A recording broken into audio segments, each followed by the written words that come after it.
Hello, welcome along to the latest production from Bowstring Media, which is based on shoot and form. Join with me on this video production is Dave Cousins, multiple world champion and very well established archer. Hi Dave. Hey Liam. Thanks to Bowstring Media for bringing us together on this production. I'm really looking forward to you and I sharing our thoughts, philosophies on form and the mental game of archery to help to improve your scores. The purpose of this DVD is going to be work from shoot and form, right from the bottom straight through the whole of the body to the top. We're going to talk about all the elements which make up perfect shoot and form, and hopefully we can improve your archery. And above and beyond that, not just touching on the grammatical posture stuff, the basics and the fundamentals, we're going to get into the real mental tweaks and some of the mental tools that we use and secrets that we utilize when we're out there on the shooting field. Yeah, so we hope you enjoy.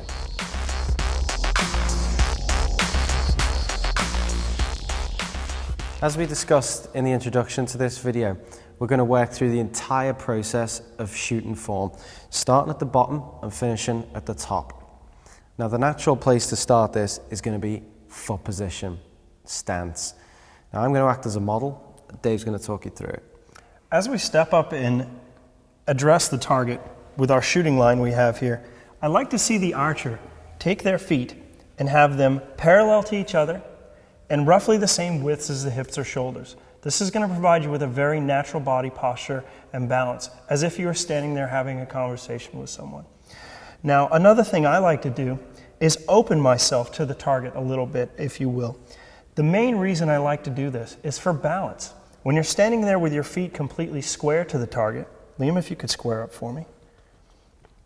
What you've done now here is take your balance point and move it from your toes to the heels of your feet. The more you close yourself to the target, if you would close yourself to the target, Liam, please.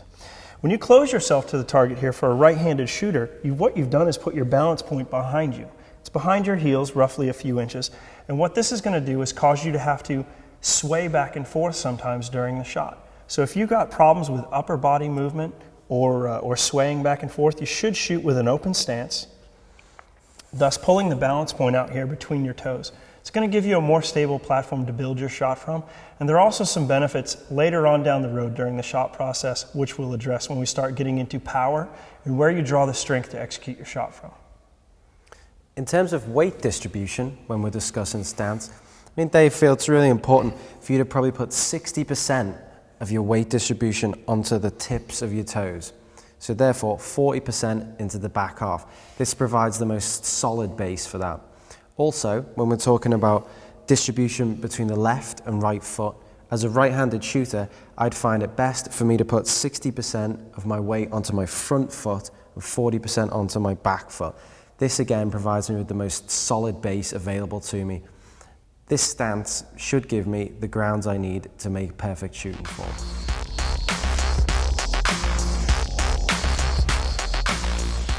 In this segment, we're going to continue to build upon the foundation which we laid in previous segments. Using Liam as a model, first thing we're going to talk about in regards to upper body position is shoulder positioning.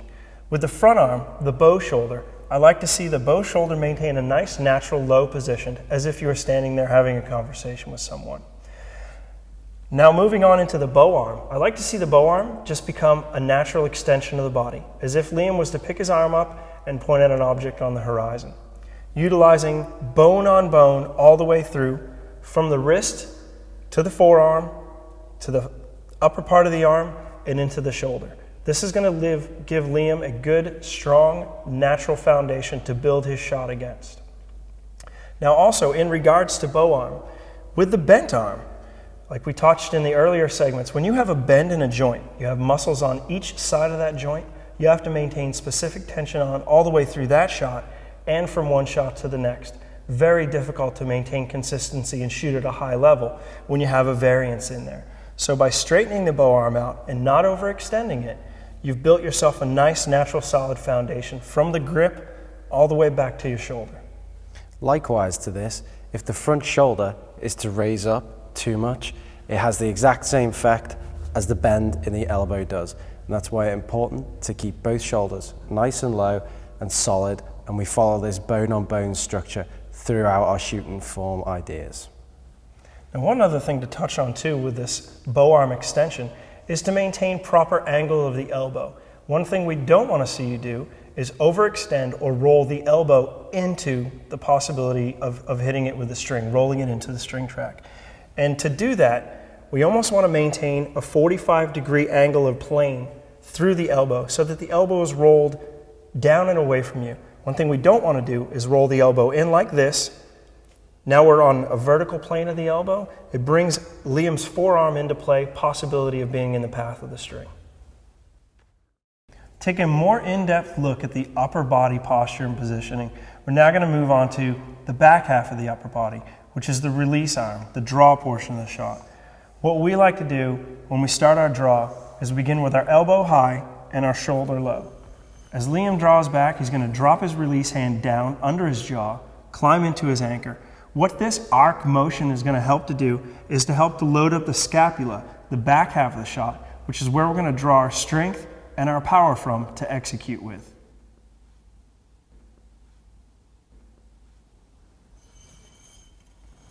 Now another thing too that's very important is elbow height in the back half of the shot. Now elbow height varies slightly for each and every individual because all of us are biomechanically put together a little bit different.